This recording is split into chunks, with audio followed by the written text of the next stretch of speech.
What's up, meta nerds? This video is all about one of the most powerful ships in the Trade Defense Force, the Munifex-class Light Cruiser. It was known colloquially as the Class 1000, since the very first order placed by the defense wing of the Trade Federation was for 1,000 of these well-equipped light cruisers. It is unclear the exact year that it was introduced, but like the Captor-class droid carrier also used by the TDF, the Munifex-class was produced by Kuat Drive Yards. Kuat would make a lot of ships for the Trade Federation, and almost certainly would have been in the CIS if it wasn't for the machinations of Darth Sidious. If you want to learn more about how he secured Kuat for the Republic, be sure to check out our video on that story.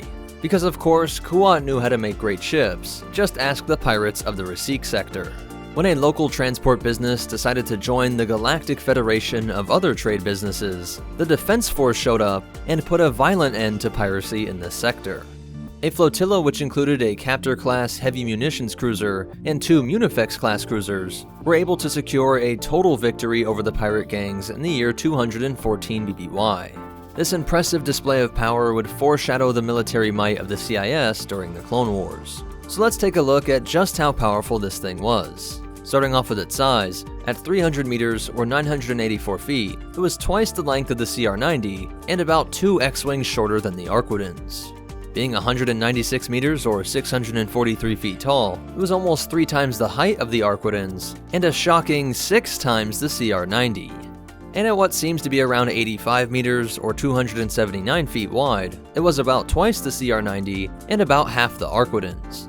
If it was here on Earth, it would be about 47 meters longer than the Yamato, 2/3 the height of the Eiffel Tower, and nearly 2 football fields wide.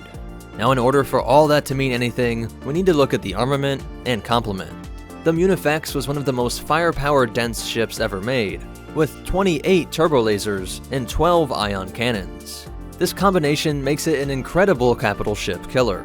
The MC-30C frigate, a ship that we previously dubbed a capital ship killer, was about twice the Munifex's length and only had 16 turbo lasers. The MC-30C was admittedly more well-rounded, with 2 heavy proton torpedo launchers to finish off an enemy capital ship once their shields went down, along with 16 twin laser cannons and 6 cluster bomb launchers to act as a defense from starfighters and bombers. But I always love to see a ship with great specialization, and just focusing on quickly disabling shields with the ion cannons, and then following up with a barrage from 28 turbo lasers is a strategy that you just have to respect.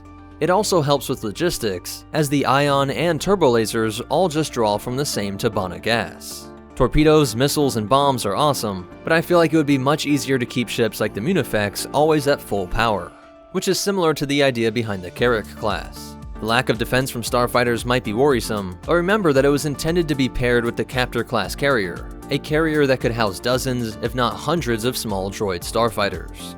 So with this combo, we really see the Separatist ability to have specialized units being foreshadowed as well.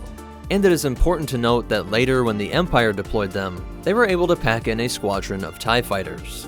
To run it all, it required a crew of 660, which included 80 gunners. But it could also transport 200 troops and 500 metric tons of cargo, a weight equal to 614 dewbacks. I would assume that some of these troops and cargo areas were modified to make room for the TIE fighters. To make it across the galaxy, it had a Class 2 hyperdrive, and it even had a backup Class 12, which is all on par with this kind of vehicle.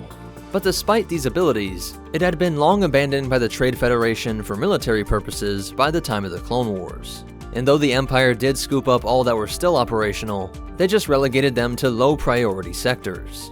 One such vessel was the Intrepid, which guarded a remote asteroid prison facility in the Minos cluster. But outside of that, it seems this remarkable ship faded into obscurity. So that's it for its history, but you definitely want to hear these cool facts and behind-the-scenes stuff. It was first introduced in the RPG book Galaxy Guide 6, Tramp Freighters, and was named the Munifex-class Light Cruiser in the Essential Guide to Warfare, where it also got its Trade Federation backstory. And Munifex is a Roman word and name for militias that were non-specialized and just did low-priority tasks, exactly what the Empire used them for. So that's it for the Munifex-class Light Cruiser. If you want to connect with us, help support the channel, or get your own copies of these reference materials used to make these videos, be sure to check out the links in the description. Special shout out to our supporters over on Patreon, but most important of all, remember, if you hate pirates, just pay your Trade Federation membership dues, and the Force will be with you always.